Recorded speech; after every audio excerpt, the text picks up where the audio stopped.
He smiled for children, but killed in secret. John Wayne Gacy wasn't hiding in the shadows. He was standing in front of families, wearing makeup, and no one saw it. John Wayne Gacy was known as a friendly, outgoing man. He hosted parties, volunteered. He entertained children as a clown. Parents trusted him. Neighbors liked him. Local businesses worked with him. To everyone around him, he looked safe. That was the point. Gacy actively built a reputation as a pillar of his community. He was a successful contractor, a Democratic precinct captain, and a familiar face at local events. His persona was so convincing that people saw him as a model citizen, someone who contributed positively to society. This public image was not an accident. It was a carefully constructed mask designed to deflect suspicion and earn the trust of those around him, making it easier for him to operate without scrutiny. His ability to project normalcy was his most powerful weapon, allowing him to move freely among his potential victims and their families. Behind closed doors, Gacy lived a second life, a life he carefully separated from the one people saw. By day, he was a party host and contractor. By night, he hunted young men. He used charm, authority, and false trust. Most victims never realized they were in danger until it was too late. He would often lure his victims with offers of construction work or money, using his credibility as a local businessman to put them at ease. Sometimes he would impersonate a police officer, using a fake badge and the illusion of authority to intimidate and control his targets. This duality was central to his method. The friendly, helpful man the public knew was a facade, concealing a predator who meticulously planned his attacks. He leveraged the very trust he had cultivated to isolate and overpower his victims, ensuring they felt secure right up to the final moments. Gacy didn't kill out of rage. He killed for control. He enjoyed manipulation, enjoyed obedience, enjoyed knowing people underestimated him. That's what made him scary. Monsters that look normal slip by unnoticed. His crimes were not impulsive acts of violence, but calculated expressions of power. He derived satisfaction from dominating others, from seeing their trust turn into terror. The act of luring, deceiving, and ultimately overpowering his victims was a ritual that fed his immense ego. He saw it as a game where he was always one step ahead, smarter than everyone else, smarter than his victims, smarter than the police, and smarter than his neighbors. This psychological need for control, combined with his unremarkable appearance, created the perfect conditions for his long-running killing spree. Society is conditioned to look for obvious threats, but Gacy proved that the greatest dangers often hide in plain sight. For years, Gacy hid his crimes inside his own home. Under the floors, in the crawl space, directly beneath where he lived. He ate meals above them, he slept above them, he hosted guests above them. No one imagined what was beneath their feet. His house on Summerdale Avenue in suburban Chicago became a private cemetery. The crawl space, a dark and cramped area beneath his home, was the final resting place for most of his victims.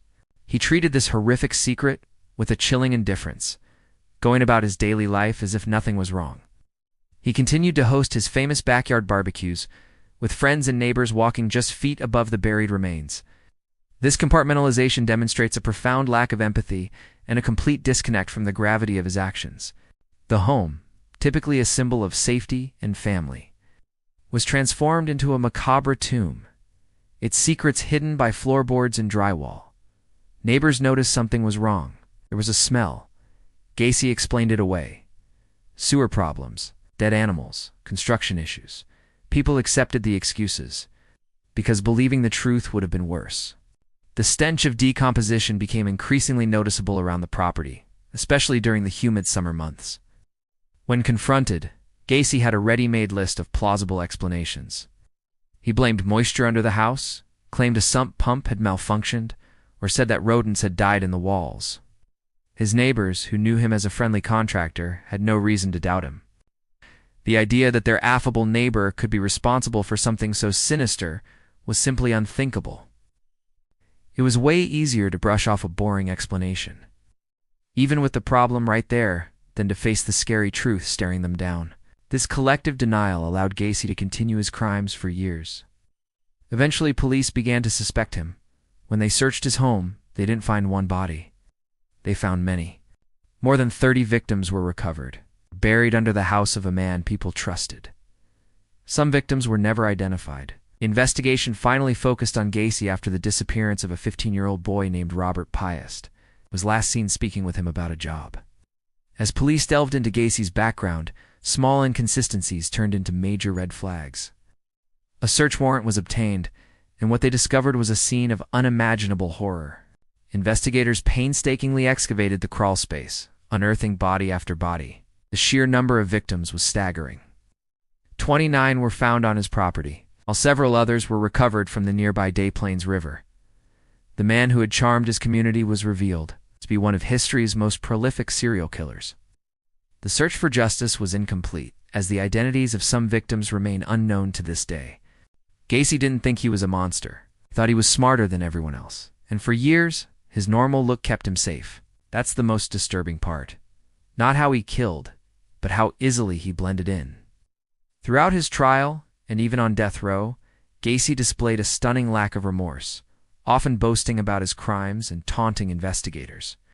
He held a narcissistic belief in his own superiority, convinced that he had outsmarted the world. In his mind, his ability to lead a double life was proof of his genius, not a sign of his depravity. He saw his victims as disposable objects and his actions as justified. The true terror of the Gacy case lies not in the gruesome details of the murders themselves, but in the chilling realization that someone so evil could appear so ordinary.